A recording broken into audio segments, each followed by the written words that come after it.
Aliens, an in-depth look at horror and sci-fi TV from two cousins who vaguely know what they're doing. I'm MK. And I'm Monica. This week we are watching Hemlock Grove Season 1, Episode 5, entitled Hello Handsome. It was released on April 19th, 2013, just like the rest of Season 1. It was directed by David Semel and written by Mark Verheiden. I don't know. I should know how to pronounce it because it's German, but And the director from the last episode as well. Yeah, so same director as last episode, which we both liked. Episode 4. I think we both said it was our favorite episode so far, so we were excited about the director. And the author, Mark Verheiden, was one of the main writers for Battlestar Galactica, Heroes, Falling Skies, and The Dark Tower. So he's got quite the list of like sci-fi, horror, fantasy, like in his under his belt. Yes, I couldn't think of what you would put something under. Under your wings. Those shows. That means to protect something. He probably does. He could protect him. Well, he was also a co-executive producer on all of those shows, so I mean, that's very fair. Roswell's good. The episode description for this episode says, Shelley's connection to Dr. Price is further revealed. Destiny helps Peter understand the recent murder, and the gala at the tower goes horribly awry. And boy, does it. It gets weird really quickly. But let's start at the beginning. It starts with a Godfrey commercial. Like a commercial for the Godfrey Institute that felt very much like a ride at Epcot. Like, it felt like when you're riding through Spaceship Earth and they're like telling you about the different periods of time. They're like, welcome to the Roman era. In the Roman era, they learned how to write an alphabet, and then the city of Rome burned. Like, it felt so much like an infomercial, but like at a Disney park. It was like, the Godfrey Institute works on medical advancements, and I was like, okay, bro, cool. Okay, bro, cool. What else you do? What else you do there? They make fake plants. And then there was a very harsh cut from this advertisement to a flashback where Norman and JR are carrying a baby into the rain to Dr. Price, and JR says Shelley deserves a chance, and then they give the coffin to Dr. Price, who takes it inside, and then we have credits. It was a very like very stark opening. Like, that was like an opening scene that took you for a whirlwind. First you're watching an infomercial, then you're finding out that, oh, so Dr. Price is Dr. Frankenstein. Cool. Like, yeah, it was very overwhelming. To be honest, I hated that it started with that ad. Like, yeah. It just took me out of it. It felt so. It didn't flow with anything. Like, right. I think the only thing it was trying to let us know is that, which is basically what we already knew, like, we're 5 episodes in at this point, where it's like, hey, we do medical advancement here to help, progress your health and stuff. And then we're going to show you, hey, like, we also can, like, bring people back from the dead, because we all know Shelley's alive right now. Right. But the other thing is, it wasn't any different than the commercial that Peter and his mom watched in the second episode. So it wasn't new information.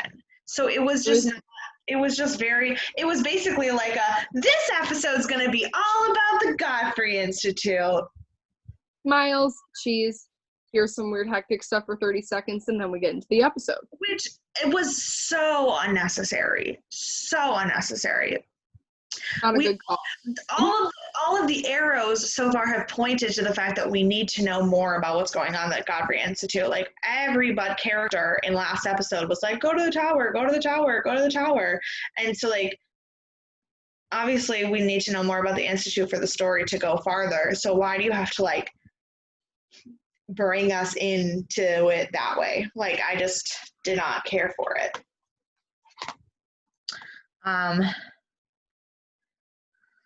So after the credits, we get, and to be honest, I'm just going to say this right now, I really didn't like basically the entire first half of this episode.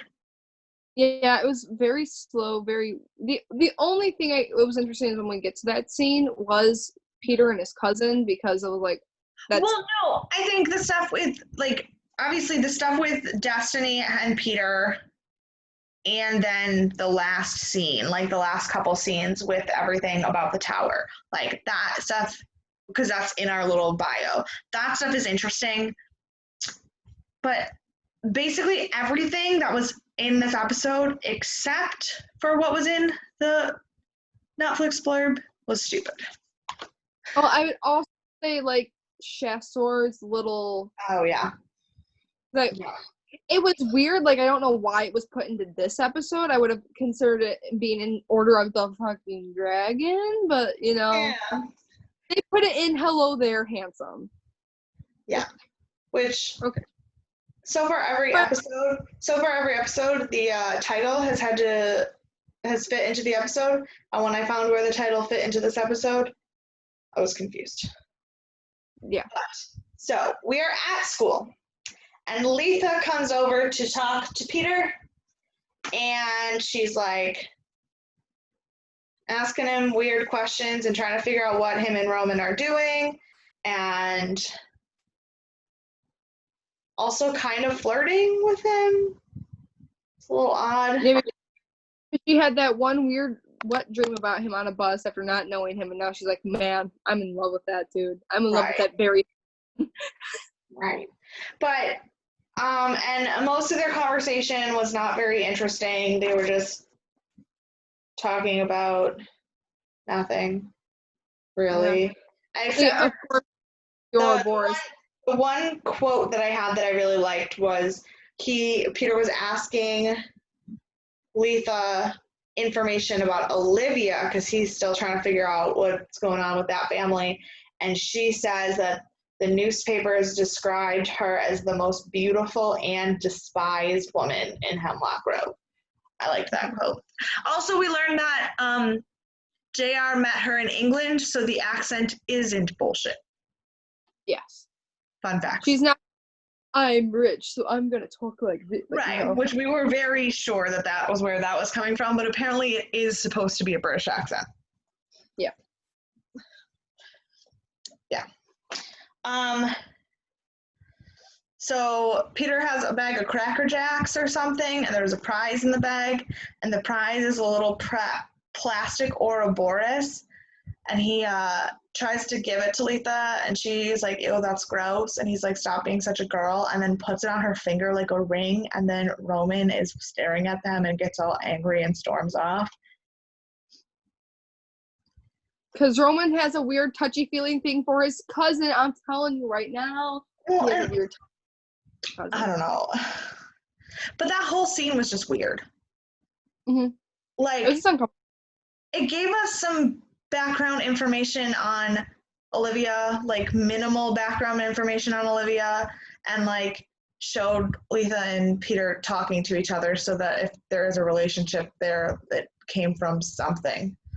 And that's well, it's always going to come, and it's always going to start from that weird wet dream she had. That's it. That's the only reason that she decided to talk.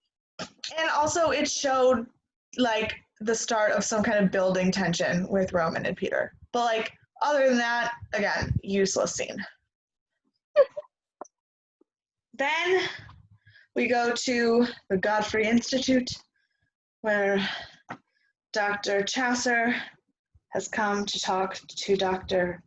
Price, and they're looking at the weird fake plant that we saw last week, and he meant about the plant, which will then later come into play later on in the scene. So basically he says that all scientific proof shows that the plant like looks, feels, and smells as if it was not artificial, but the bees don't. The bees know it's fake. The bees won't, like, they haven't figured it out.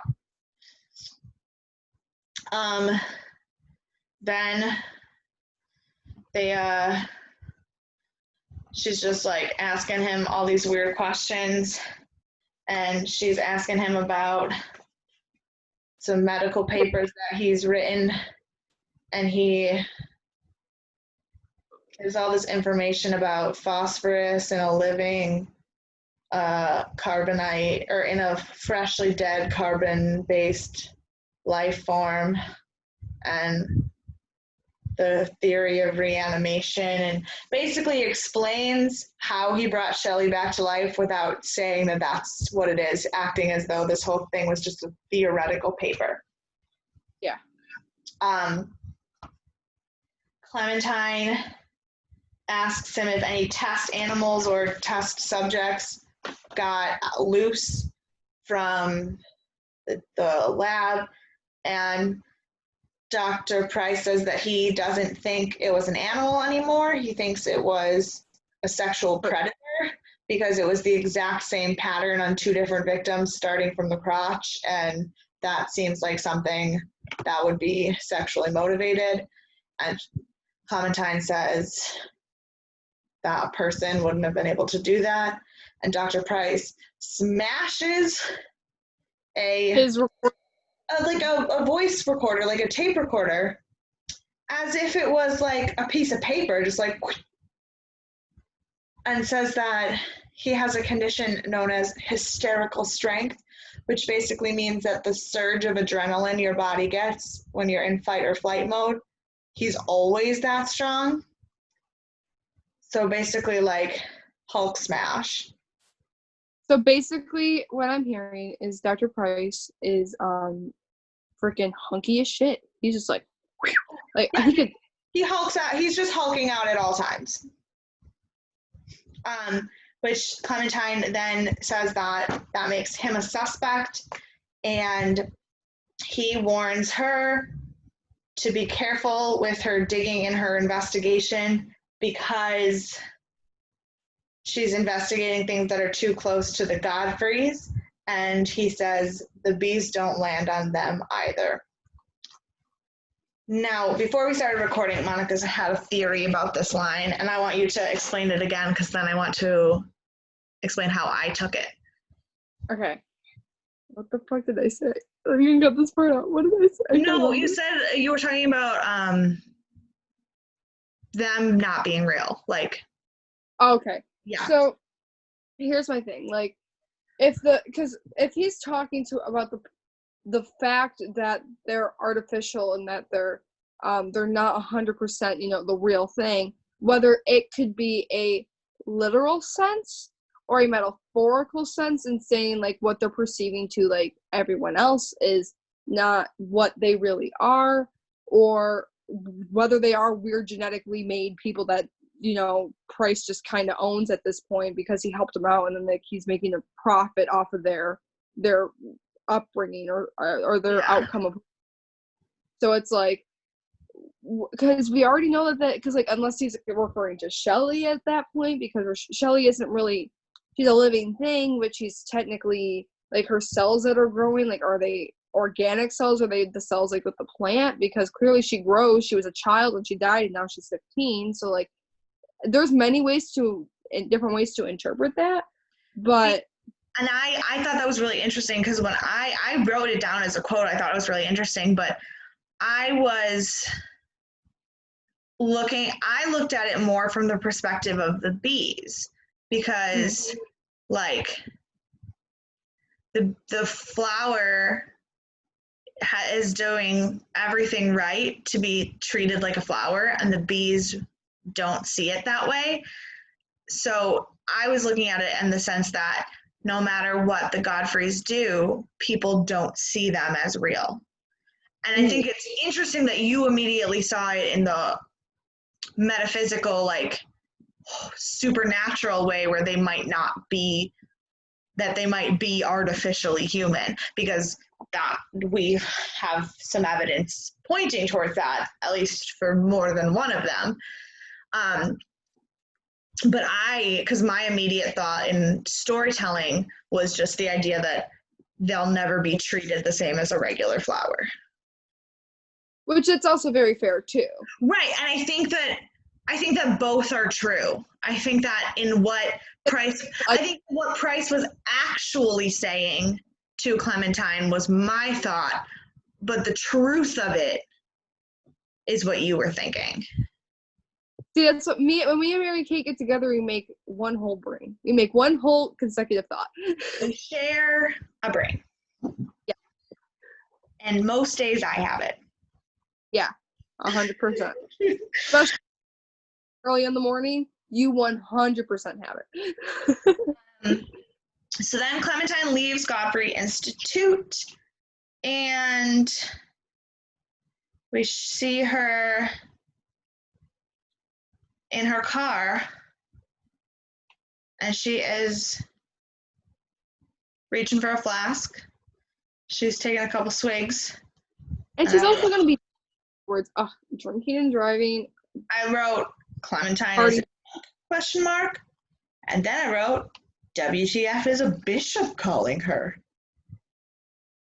Because then she gets a phone call from a bishop in a limo smoking a cigar. He's like, I have a source that says you've been drinking again.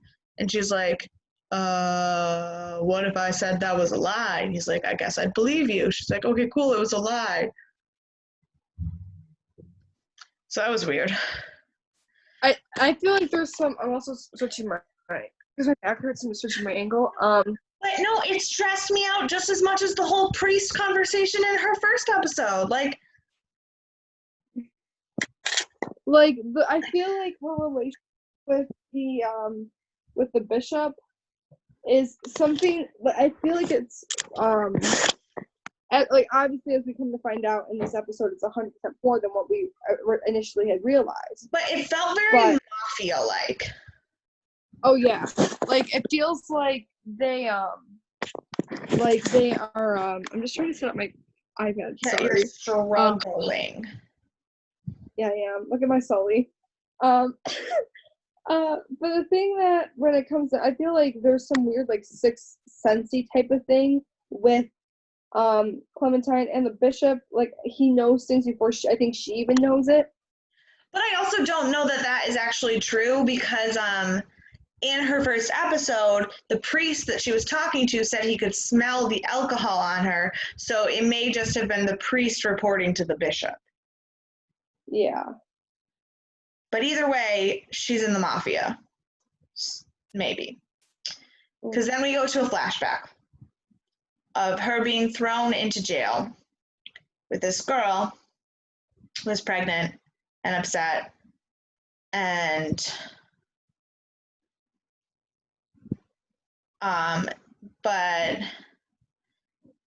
the only thing we really find out in this first scene in the jail is that the girl is super religious. Mm-hmm. And she is wearing the necklace that Clementine now wears. So immediately I was like, well, she's going to kill her cellmate and steal the necklace, because I don't trust this bitch. Yeah, I don't trust her. I see when we watched it, I was like, I don't want to think that she's gonna kill her. Maybe she helped her get away, and she gave her the necklace as a token of her gratitude. Oh no, I fully thought she killed her. I was like, yo. Or that something horrible happened to her and it was Clementine's fault. Not necessarily that she murdered her, but I was like, something bad is gonna happen to this bitch and it's gonna be her fault, and that's why she's wearing the necklace and praying so much. Mm-hmm. Next scene is back at school. Mm-hmm. Peter is trying to be nice to Christina and don't roll your eyes. I will roll my eyes. Christina was barely even a part of this episode, and she didn't do anything really that awful. not that awful, but she's just so hell-bent on the fact that he's a freaking Yeah. So he like tells her that he's sorry that she went through what she went through and everything, to which she immediately screams at him, "You won't get away with it." And that's the thing that irritates. But then she runs away from him and starts sobbing, and we see that her hair is turning white. You know who else's hair was long and white and stuck in wolf shit? But it was a male, not a female. Right. But there's something more going on with Christina, which I called from episode 1. Oh, don't get me wrong. I 100% think Christina's shady as shit. That's why she's been on my I want to punch her in the face list the past 2 episodes.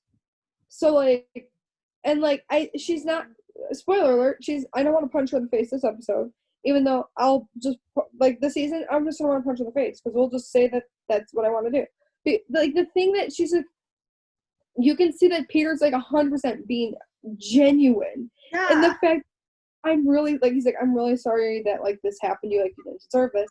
And then she's just like, is that all you had to say? And he's like, yeah, I guess so. So he turns around and walks away and says, you're never going to get away with this. Like, bitch, yeah, because you're telling the police that he's a werewolf. Like, who the hell believes you? Who believes you? Yeah, but something is going on. She's about to, like, break. Maybe it's the fact that they mix drugs that she shouldn't be on, but I'm still mad about that. I'm still mad about that. It could be that, too. But then, okay, so then the next scene, which is only slightly less aggravating. We are at the Godfrey house, and a police officer shows up with a shovel that Roman's dumbass left at the grave. The shovel happens to have a sticker with the name of the gardener on it. What? For what reason? Was that just the gardener has been in the hospital for the last 3 weeks, so he clearly didn't take it to the cemetery with him. So Roman done goofed real hard. Yeah. Which also, he acts like he acts like he has nothing to do with it. Couldn't they have just tested it for fingerprints? They would have gotten their answer from there. I mean, they could have. Or they could have just known that it was him. But, like, again, what are they going to do? He's a Godfrey. True. But then Olivia was like, if you mess around and do anything like that again, I will take the reward myself. I'm like, what a bitch. You're going to throw your son to the wolves? Olivia can do the little mind control thingy too. We learn in this scene, because she looks at Roman in the face. First of all, she slaps him a couple times, which pissed me off. But then she looks at him in the face and she says all this stuff about not talking and nodding if he understands and staying out of her sight, and she's just like really nasty to him, but he completely complies. Whew. Either he's getting mind controlled or he's just terrified of Olivia. I was wondering about that too, except for that when she walks away, and they have that short scene where you can see him starting to try to say something and get angry before he walks back up the stairs. It's very obvious. I thought it was obvious that he wasn't silent by choice. So that's why I believe it was mind control. I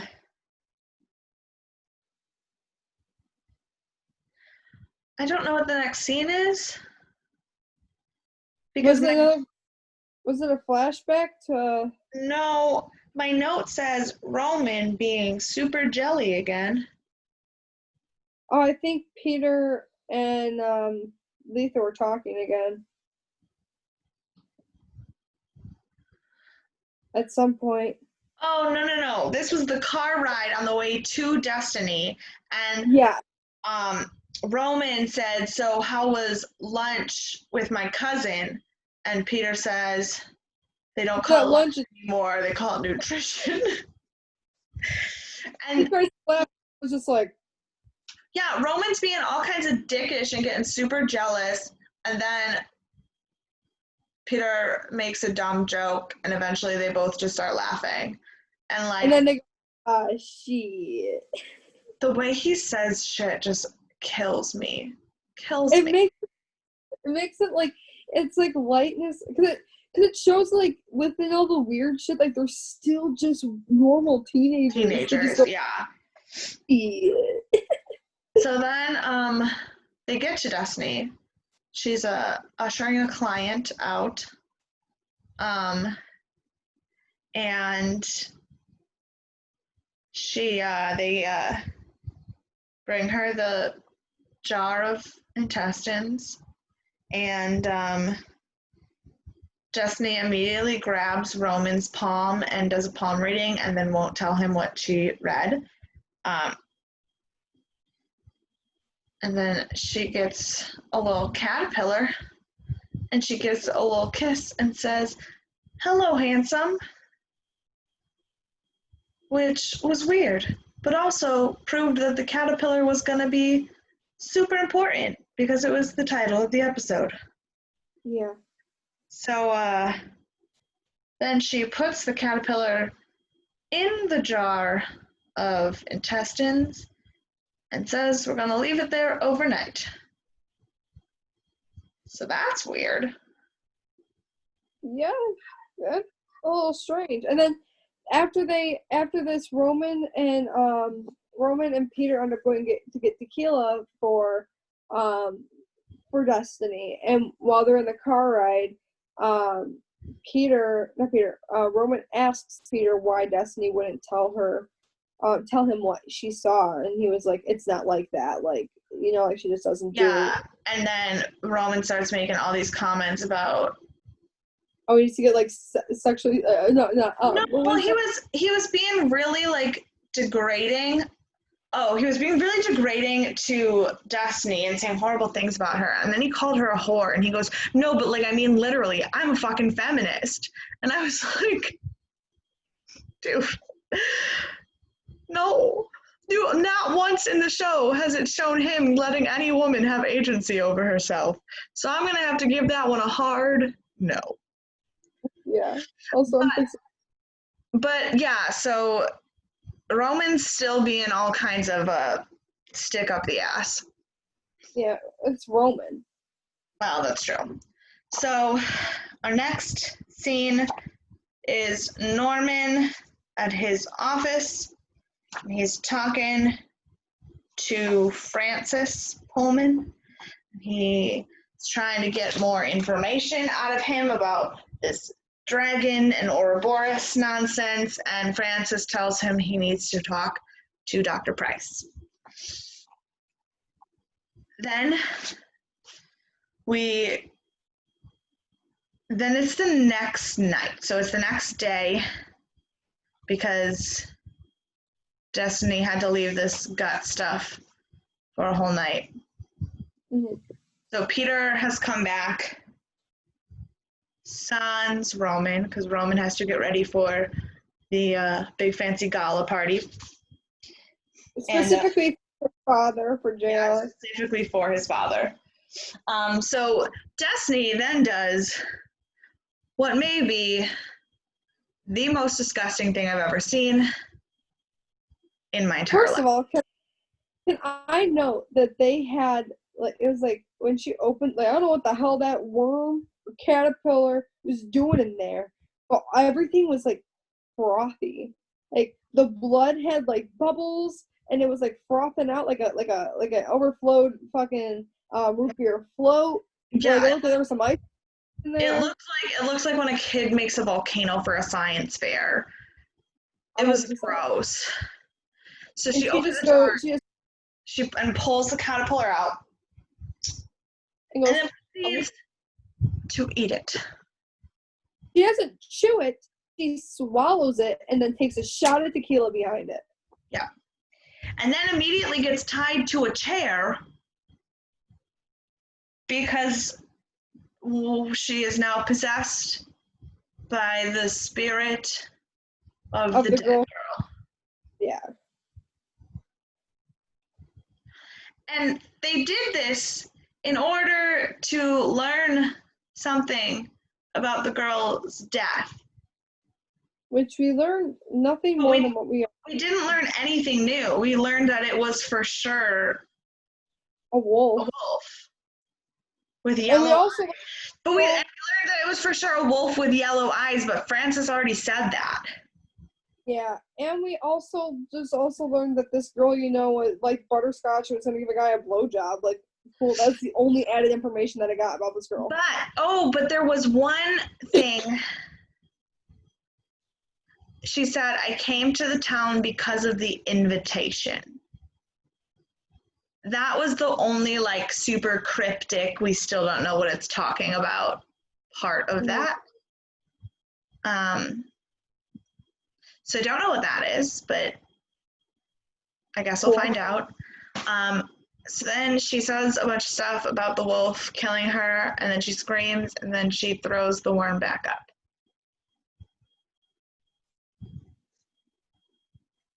And he's still moving around in her stomach acids, and he gets on the floor. He's like, And I hated everything about it. Yeah. From a storytelling perspective, and this idea of her like magic powers and whatever, I thought it was dope. Yeah, but the grossness. Except for that we didn't learn anything. Like, it would have been really, really dope if we had learned something new. But like if she had given us more of a not description, because like she the only really thing of her saying that is solidifying the fact that right. we are. Yeah. Like, it's not just, and like as a device, I thought it was really, really cool. I just was disappointed with the execution, and also I was very unhappy with the visuals because you're just squeamish. Yeah, it was just gross to me. But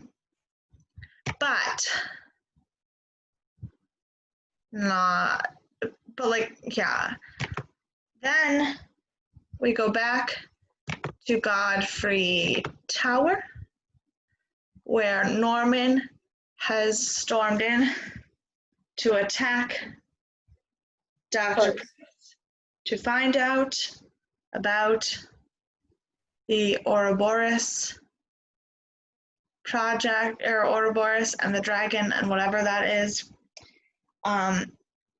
Dr. Price claims that the Ouroboros was a study that they were doing that had to do with some kind of growth hormone that exists in pit vipers that they were trying to use in human genetics, and that the Order of the Dragon, or the Today I Saw the Dragon, was based on a quote from Confucius that was on the wall that they just must have picked up from being in the facility.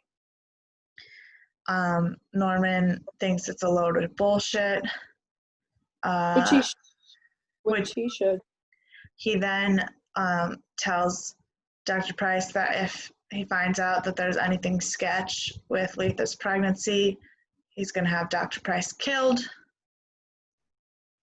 So he breaks a glass, and then he leaves, and then Dr. Price, for the first time the whole show, breaks.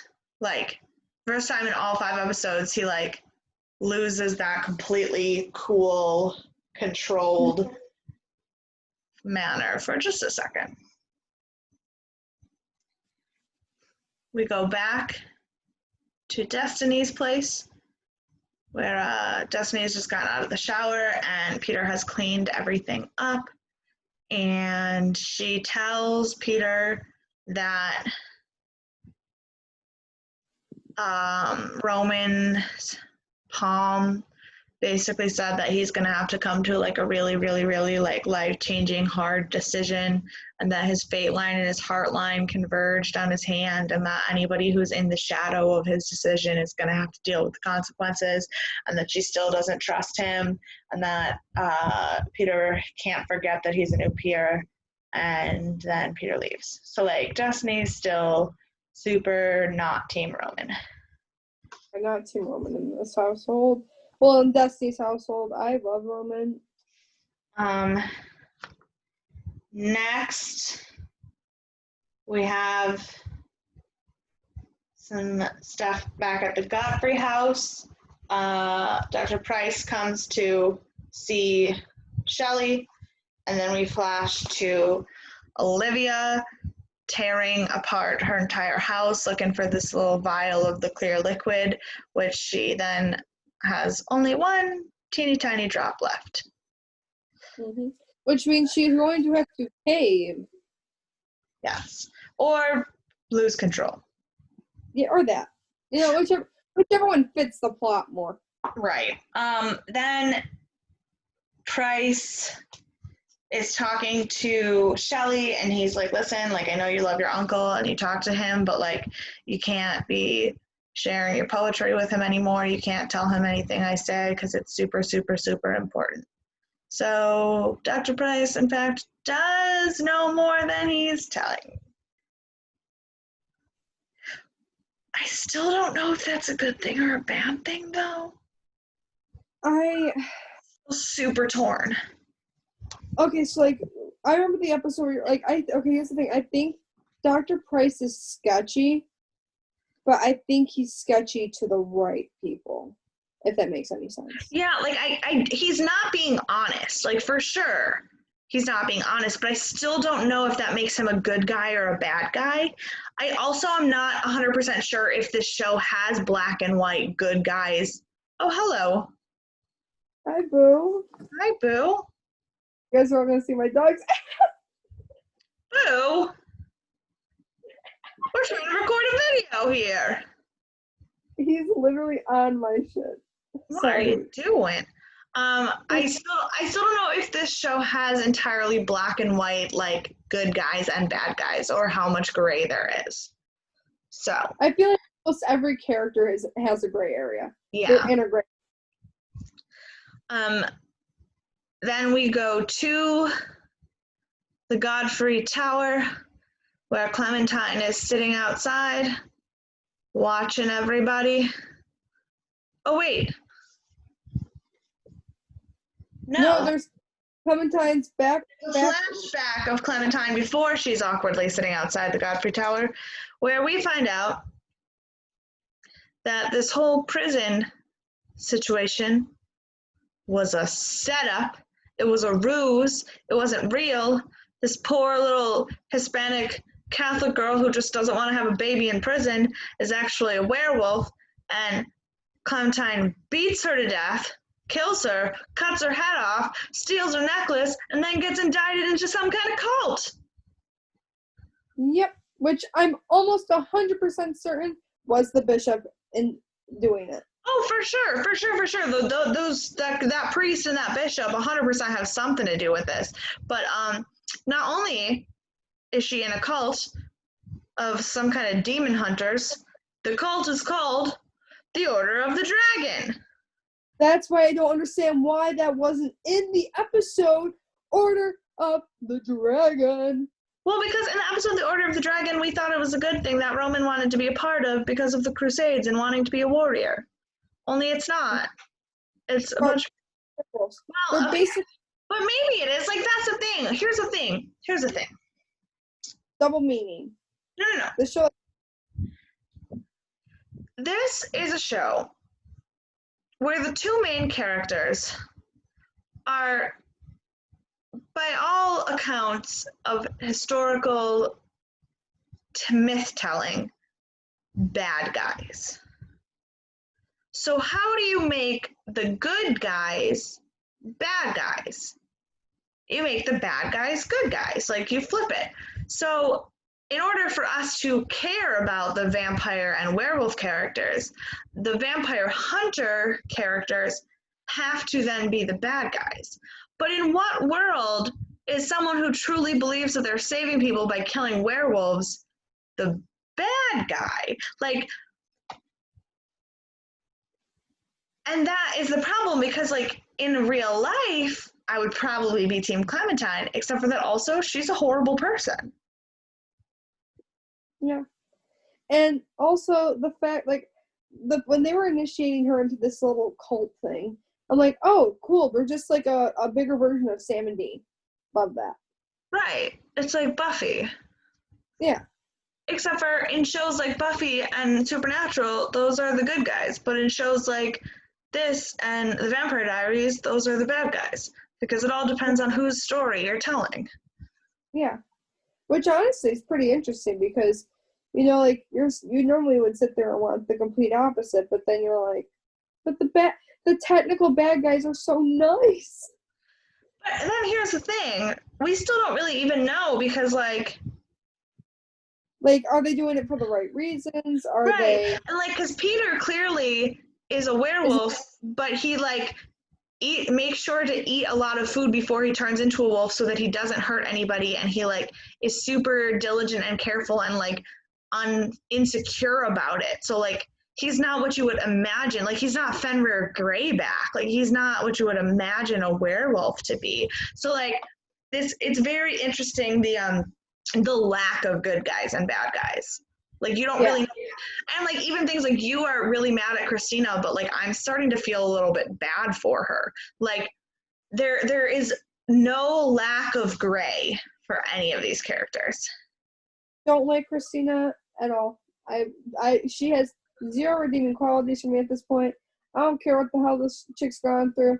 She's been sketchy, and she's the one who tipped off Roman tipped off the cops to go look at Peter that's a werewolf, and then they're like, yeah, that. Oh, absolutely. And I wanted to punch her in the face that episode, but like something is going on. Something's going on. Good. She's too sussy for me. Too sussy for me. So then we get to the last series of scenes, which are all taking place at the Godfrey Gala. And I didn't even take notes because I just stared at the screen in disbelief for the entire thing. So basically, this is probably not going to be in correct order of all the things that happen because they all kind of happen. I remember So Roman and Letha get there. They go to the bar and order water, and Letha vomits. And then before you go on, Letha makes a very uncomfortable comment because Roman's like, "Hey, like, are you okay?" She's like, "Yeah, it's just my stomach." And then like he goes to rub her shoulder, and then like in a very weird way, she's like, "You always know how to find the right spot," and I'm like, "Never ever say that again." Yeah, that was not cute. But so she gets sick. Her mom takes her, and her mom says the most awful thing ever to her about how if you're gonna be a pregnant woman, you need to start acting like a pregnant woman. And I don't know what that means. Like what? Sit at home and wear maternity clothes all day? Yeah. She's also yeah, it was so strange. But so Letha and her mom leave. And then there's some awkward tension between Olivia and Norman. And all the while, all this family drama is going on. Some dude we find out his name is Dale. No idea who he is or what relation he is to any of this. But his name is Dale.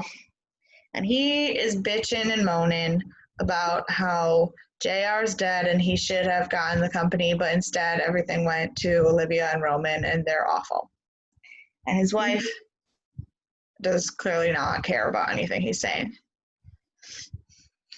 And it's also clearly making googly eyes. Right.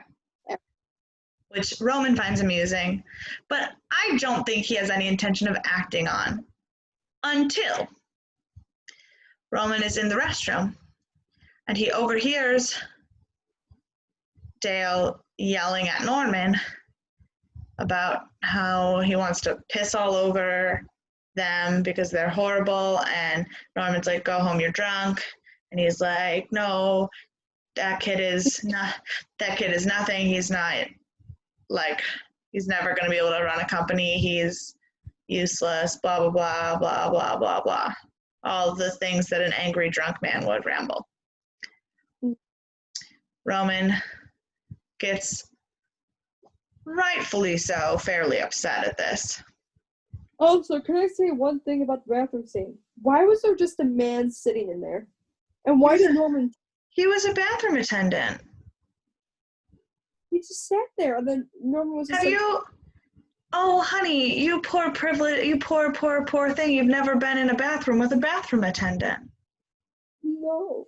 No, in rich places, they have these things called bathroom attendants, where a person awkwardly stands in the bathroom and tries to give you gum or mints or wash your hands for you, all for tips. And they clean the sinks as soon as you're done with them, and it's very uncomfortable. And their job is to get tips, and rich people give them money. And every time I've ever been in a place with a bathroom attendant, I have felt so uncomfortable that I have not used the bathroom. Yeah, I couldn't do that. I'm like, he's just kind of chilling there, listening to Yeah. your conversation, wanting to wipe your ass for you. Like, Yeah, that would be his job. Yeah. I would hate that. I would as well, and I don't know that the man really enjoyed it because he had to watch Dale try to pee all over the whole bathroom. And he deadass had to clean that up as soon as he left. Yeah. Also, no, you're not actually a poor thing. Most average humans have never been somewhere with a bathroom attendant. I was about to say, like, it's a normal thing. Like, what? Yeah, no, it is actually a fairly normal thing at fancier establishments. Love that. I don't. Sarcasm. So then Dale goes back and starts shouting at Olivia, and he gets escorted out because he's making a drunken fool of himself, and he wants to know where his wife is. But his wife is snorting coke and doing some inappropriate and unspeakable things with Mr. Roman Godfrey. Mind you, who is 17? Yeah. For that, I guess. I mean, the show, I think, forgets that he's 17 because he's always drinking. He's always smoking, which I'm fairly certain you can't buy cigarettes until you're 18. He's just having a intercourse with anyone who looks at him. Well, that makes sense for a 17-year-old. Not all of them. Not old. Well, no, I'm sure a 17-year-old boy would sleep with his dad's friend's wife if he could. I can't really judge the mindset of a 17-year-old boy, seeing as I never was one. And I don't have any regrets about that. I'm very, very glad I was never a 17-year-old boy. Same. But so yes, there's doing some tragically deviant things. And then she is giving him what the kids call a blowy. And just kidding, that's not what the kids call it. I just don't like to talk about it.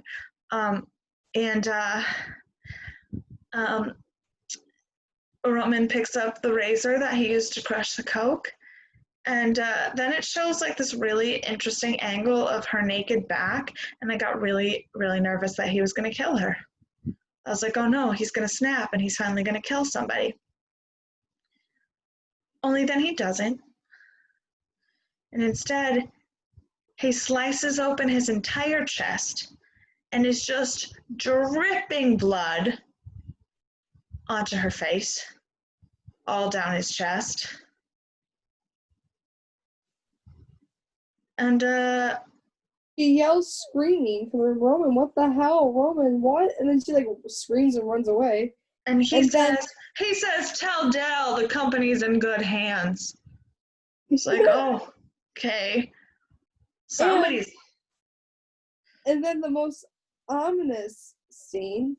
I don't know if Roman, like, what happens next, because it shows Norman looking very uncomfortable, staring at Olivia looking very uncomfortable, turning around to look behind her at what was a projection screen with pictures of JR and Roman, and then it goes black. Okay.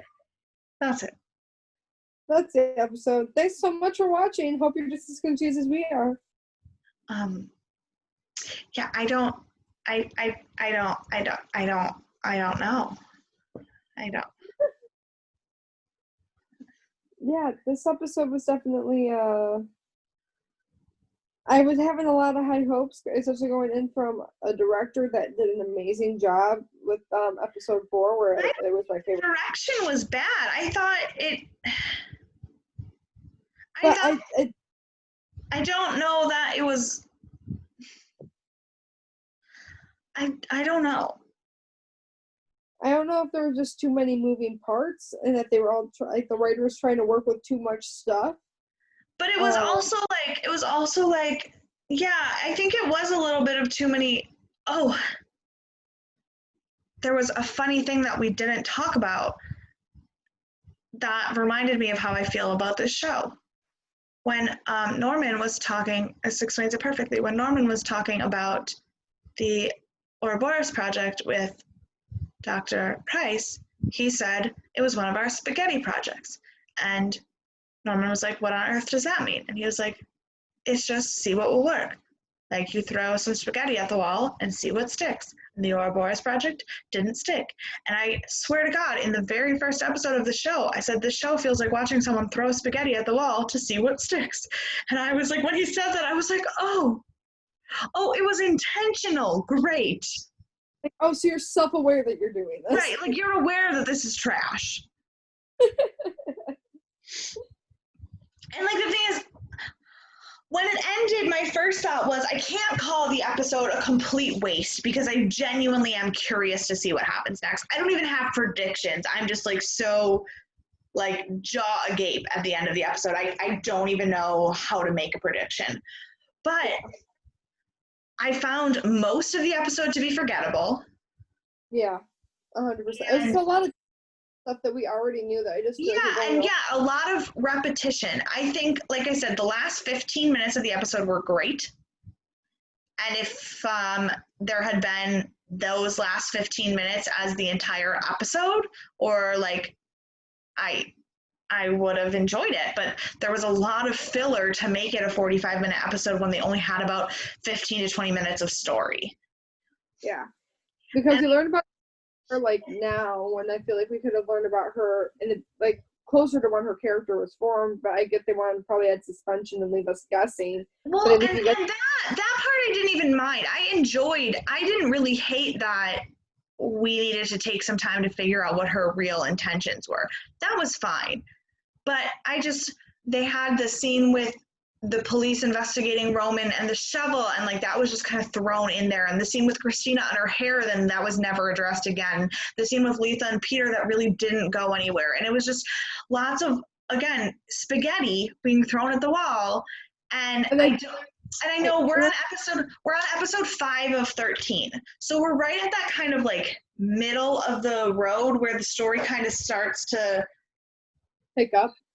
No, I think that there's always in anything, in books and movies and in plays and anything, there's kind of that lull that you just kind of naturally have to have, because the beginning is explaining the world that you're in, and like giving you the mystery, and then obviously the ending is the solving or the denouement.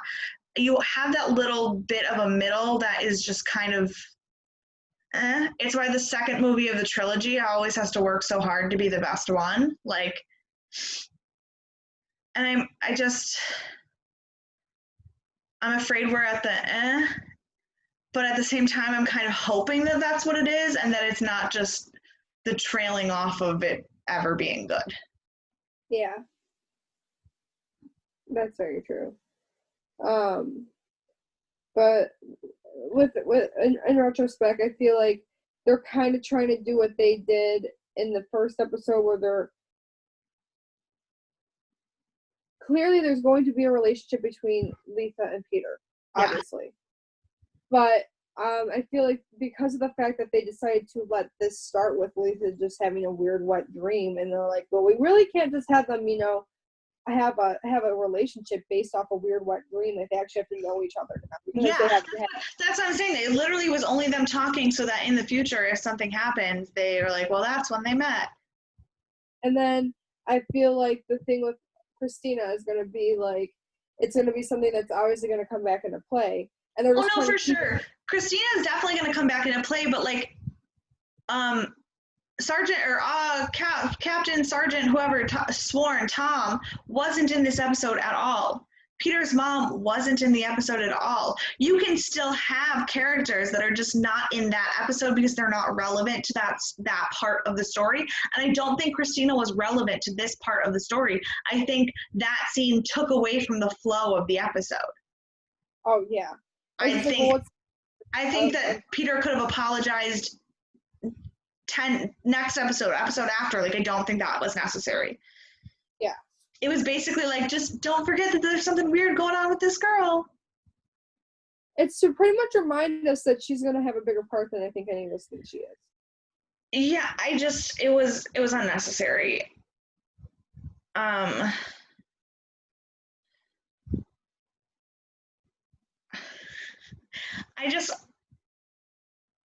don't know. I found it to be kind of boring. Yeah, there was just a lot of unnecessary scenes, and like I said, but at the end of the episode, I was literally in shock because the last 5-10 minutes of the episode were so good, but the first 25 were tough. Very hard to get through. Yeah, tough to get through. So yeah, that's. Who we punched in the face this weekend? You know, I would still very much like to punch Clementine. Okay. Because that poor girl loved this woman for trying to help her, and she was so sweet. And yeah, she was a werewolf, but like, then after she killed her, she just so callously talked about her, like calling it and that thing, and she was just so nasty. And like, bro. It kind of shows that she's like a heartless being. Like, she doesn't have.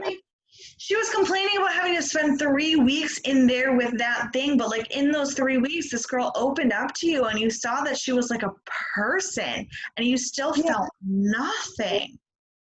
It shows that her character, you had her sharpen a weapon so specifically for you to kill her. And it goes to show that she's not in Hemlock Grove for anyone else's interest but her own and her order. There's no other. This fish and wildlife thing is a whole ruse. And it makes a lot more sense as to why she was like so gung ho with like, oh yeah, Peter's a werewolf. I'll believe this random girl who's, is going to base it off the fact that his 2 fingers are the same length. Don't like her. Because it's a hunt for her. There's no empathy for her. She doesn't care who it affects as long as she gets what she needs and gets out. Yeah. So yeah, fine. And who are we gonna say is our saving grace for this week?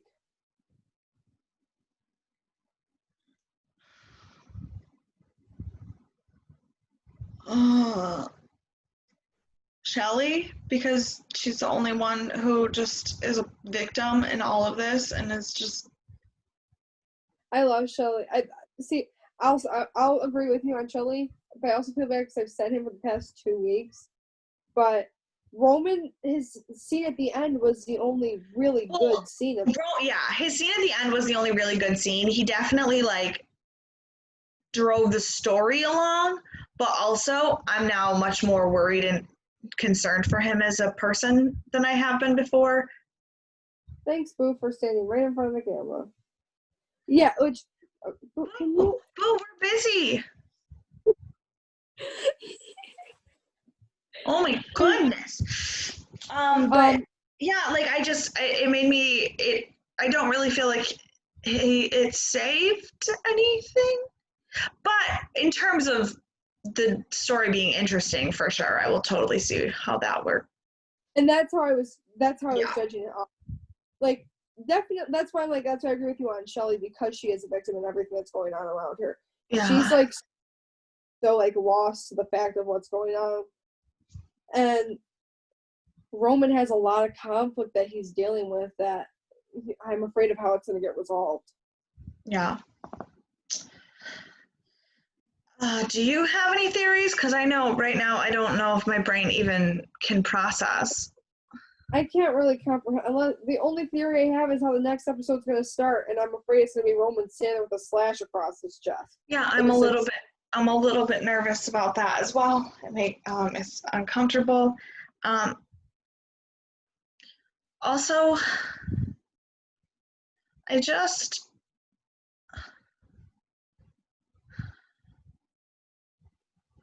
I am very nervous to see what's going to happen with Olivia and her lack of eye drops. Yeah. Is she gonna spiral, or is she gonna cave and just suck it up and deal with it? Also, I think Christina is a witch. I don't know why. I was thinking the same. I think she's a witch. I don't know if witches are even a part of this world. I don't have any idea. But the gray hair and the knowing things about people that she shouldn't know, and the feeling like not a normal 15-year-old girl, and just I think she's a witch. Yeah, I feel she's definitely some supernatural thing, whether it be a psychic or something weird, something maybe like destiny. I don't know. Where she can, and she just doesn't know what it is, but she uses it for like evil. Like she's definitely like she's not normal. She's not a victim. I don't think she's a victim at all. And I think they're really trying to play it up to make you think that she is, but I think they're playing it up too much that it's adding suspicion to it. I think she's kind of in the same boat as Roman, where she just doesn't have any idea what's going on. Fair. I'll give you that. I think that by the end of the season, we aren't going to hate her anymore. Yeah, I think the reverse.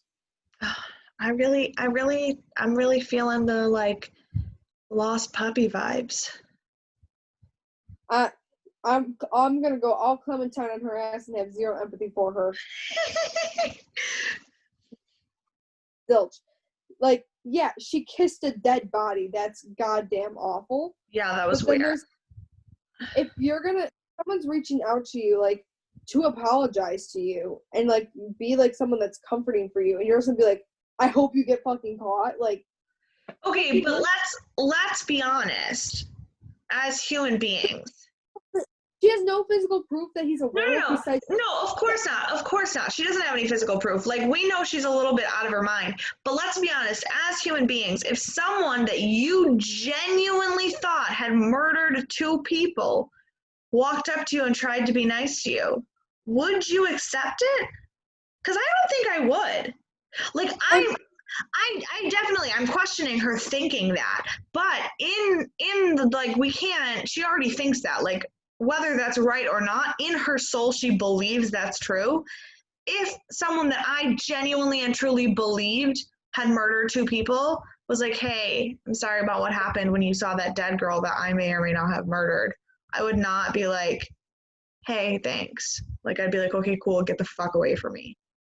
Yeah, like, that's fine, but the one thing that I can't get over the fact that it's that because, like, I'm thinking, like, if it was a real life scenario, like, she had no base evidence of him being a werewolf except for his fingers. Like, he is a werewolf, but no one knows that besides Roman. Right, but also she told the police he was a werewolf, and then she was sent to a loony bin where she was sedated and given a cocktail of drugs. So, like, no one's questioning that she's a little not correct. Yeah. And that's the thing where it's like, that's the one thing that bothers me. Like, I don't blame her for not wanting to be like, oh, like, yes, we're BFFs, but, like, she didn't have to, like, be that extra. She could have just been like, why? Like, or they could have had a normal conversation. I don't know. Leave it at where it ended before she yelled, oh, they're gonna find you and they're gonna get what you did. Like, if you're gonna, like, you don't say that to a killer, because guess what? Boom, then you're the next victim. Yeah, that's true. I'm like, you keep it if you think he's a fucking killer. You don't go, we send the police over there saying he's a werewolf. All right. Question of the week for the fans who maybe watch this video. Probably not. I'm sure we have no YouTube views ever. But if you do, are you on Monica's side or mine? Is Christina have any redeeming qualities as a human? Let us know. You can email us. You guys who agree with Mary Kate, you guys are wrong. I'm telling you this right now. She's not right. You can No, email us your opinions on Christina's humanity at deathandaliens@gmail.com. You can send me direct messages on Twitter or Instagram. Both of those handles are EMKAY_superstar. And you guys can do the same with me. If you want to DM me, message me, let me know what you guys think. You can find me on Instagram at monica.lynn_ and at Twitter at MONIE_Lynn_. Because I am a victim of identity theft. Because someone already took my normal name. Identity theft. She's gonna keep claiming that for the rest of eternity. Yes. Until I can get just the 1_ under my name, I will not stop preaching that I have gone through identity. Why don't you just make your Insta name and your Twitter name the same? I don't know if I think I tried it on Twitter. I don't think it's the same. Hey, now she's a victim of double identity theft. Yeah. There we go. Victim of double identity. All right. If you've stolen her identity, please give it back so I can stop listening to her whine about this. Send us your thoughts, your questions, comment on the YouTube video. Please attempt to listen to our ramblings, and we will talk to you guys next week. Bye. Bye.